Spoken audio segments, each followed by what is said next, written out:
Hello everyone, आज की video हम बात करेंगे ऐसी मेडिसिन के बारे में जो कि घर पर होनी आवश्यक है।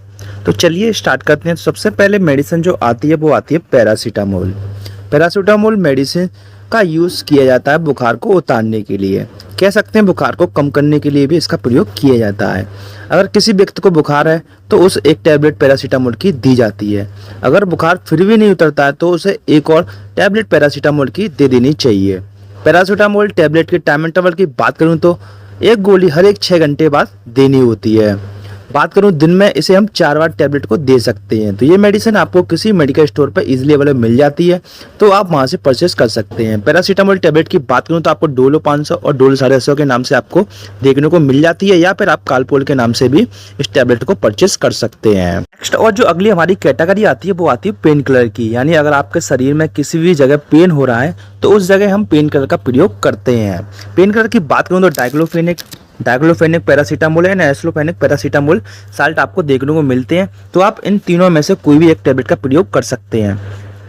नेक्स्ट आप देख पा रहे होंगे डाइक्लोफेनेक पैरासीटामोल जो साल्ट है वो हमारा दो प्रॉपर्टी शो करता है, एक antipyretic and anti analgesic. Antipyretic यानी कि बुखार को उतारने के लिए, एंड नेक्स्ट एंटी एनाल्जेसिक जो कि पेन को कम करने का काम करती है। तो ये काफ़ी अच्छी टैबलेट है, आप इन टैबलेट का प्रयोग दर्द में ले सकते हैं।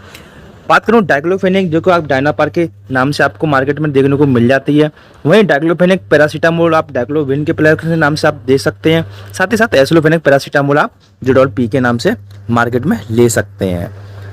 नेक्स्ट और जो अगली हमारी कैटेगरी आती है वो आती है स्टमक पेन, यानी कि अगर किसी व्यक्ति के पेट में दर्द होता है तो हमें कौन सी टैबलेट देनी होती है। तो उसमें हम 3 साल्ट आपको देखने को मिल रहे होंगे, dicyclomine and mefenamic acid, dicyclomine and drotaverine. तो इन तीनों टैबलेट में से एक टैबलेट उसको दी जाती है। नेक्स्ट सामने आप टैबलेट देख पा रहे होंगे मेप्टल स्पास, जिसमें कि मैप्निक एसिड एंड डाइसाइक्लोमिन आपको साल्ट देखने को मिल जाता है, जो कि काफ़ी अच्छा साल्ट है। तो अगर आपके पेट में दर्द है तो सबसे पहले हम समझते हैं अगर पेट में दर्द होता है तो किस कारण होता है। अगर आपके पेट में ऐठा हो रहा है तो आप मेप्टल स्पास का प्रयोग ले सकते हैं। अगर आपके पेट में गैस बन रही है और दर्द हो रहा है तो उसके लिए हम दूसरी टैबलेट का प्रयोग करते हैं, जैसे कि रेनिट्रिडिन एंड पेंटापराजोल। तो वो हम आगे समझेंगे। नेक्स्ट और अगली हम बात करते हैं स्टमक इरिटेशन, यानी कि पेट में जब जलन मचती है तो हमें कौन सा सिरप या फिर कौन सी टैबलेट लेनी होती है। तो उसके लिए मैं सजेस्ट करना चाहूँगा एंटाजिड जो कि आता है, जो कि डाइजन के नाम से आपको देखने को मिल जाता है। इसका ऐड आपको टीवी पर भी देखने को मिल जाता है, तो आप इसका प्रयोग ले सकते हैं। अगर आपके पेट में जलन मचती है तब आप इस सिरप का प्रयोग ले सकते हैं। जो हमारी अगली कैटेगरी आती है वो होती है नेगेसिया एंड वॉमिटिंग। वॉमिटिंग यानी कि उल्टी आना।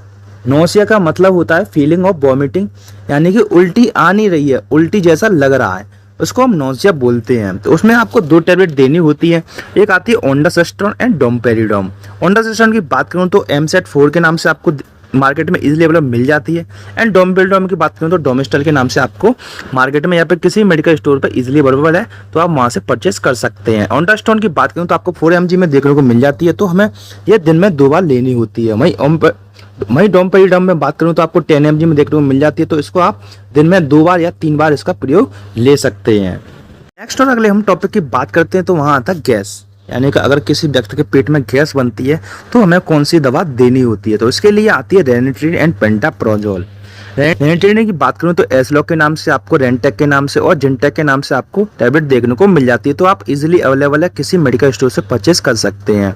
वहीं दूसरी पेंटापराजोल तो आपको पेंटाफोर्टी के नाम से आपको देखने को मिल जाती है। वहीं एसलॉक 150 की बात करूं तो मैं आपको इसको खाली पेट लेना होता है, तो आप इसको दिन में 1 बार या फिर 2 बार ले सकते हैं। वहीं पेंटापराजोल भी आप दिन में 1 बार या फिर 2 बार खाली पेट ले सकते हैं।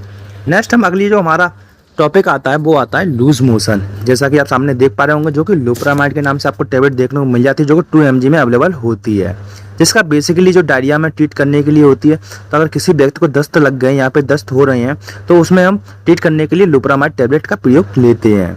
तो आप इसको सुबह और शाम इसका प्रयोग ले सकते हैं, तो काफ़ी अच्छी टैबलेट है, तो आप इस लूज मोशन के रोकने के लिए इस टैबलेट का प्रयोग कर सकते हैं। नेक्स्ट हम बात करते हैं एंटी एलर्जिक। अगर किसी व्यक्ति को एलर्जी हो गई है या फिर किसी व्यक्ति को दवा रिएक्शन कर गई है, तो उसके शरीर में क्या हो गए, दाने पड़ गए या फिर रेचेस हो गए हैं, तो वहाँ पर हम एंटी एलर्जिक मेडिसिन का प्रयोग कर सकते हैं। तो सामने आपको 2 मेडिसिन देखने को मिल रही होंगी, एक आती है फिंड्रामाइन, एक आती है सिट्रिजिन, एक एविल 25 के नाम से, एक सिट्रिजिन के नाम से। तो आप इन दोनों में से कोई भी एक टैबलेट का प्रयोग ले सकते हैं, जो कि काफ़ी अच्छी टैबलेट है। तो आप ले सकते हैं। अगर किसी भी व्यक्ति को अगर सर्दी हो गई है या फिर नाक बह रही है, तब भी इस टैबलेट का काफी प्रयोग में लिया जाता है, तो आप उसमें भी इसका प्रयोग ले सकते हैं। नेक्स्ट हम बात करते हैं कुछ ऑइंटमेंट एंड क्रीम्स के बारे में। जैसा कि सामने आप देख पा रहे होंगे, जो कि सिप्लाडिन के नाम से आपको देखने को मिल जाता है, जो कि घर पर होना चाहिए, जो कि घाव और चोट को सही करने का काम करता है। नेक्स्ट आता है सिल्वरेक्स, जो कि बर्न के लिए होती है। अगर किसी भी व्यक्ति खाना बनाते समय या फिर किसी कारणवश जल जाता है, तो उसमें हमें सिल्वरेक्स क्रीम का प्रयोग लेना होता है। अगर वीडियो पसंद आई हो, चैनल को सब्सक्राइब कर लें, साथ ही साथ वीडियो को लाइक करें और अपने दोस्तों को भी शेयर करें। साथ ही साथ अगर आपको कोई भी कमेंट है तो आप कमेंट बॉक्स में कमेंट कर सकते हैं।